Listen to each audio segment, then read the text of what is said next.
Dia kalau ikutkan Malaysia 2020 kereta dah terbang.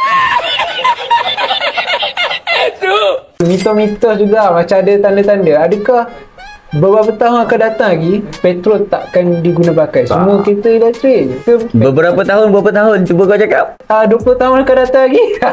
Tu tak boleh nak cakap. Berbalik kepada apa yang aku cakap tadi, demand and supply. Kalau petrol tu dah habis, apa boleh buat? Supply dah tak ada. Tapi kau fikir, contoh lah aku cakap EV, dia bertukar kepada EV. Sampai masa bertukar kat EV. Kau isi minyak kereta full tank berapa minit? Full time berapa minit dalam 2-3 minit. Kau cas. Kau bayang nak balik raya, bateri dah tinggal 10%. Kau berhenti cas. Kau kena tunggu berapa jam? Tu kalau kosong. Kalau beratur 4 biji. Tu. Tapi come on lah, 20 tahun akan datang. Mungkin charge 5 saat dah penuh. Dia kalau ikutkan Malaysia 2020 kereta dah terbang.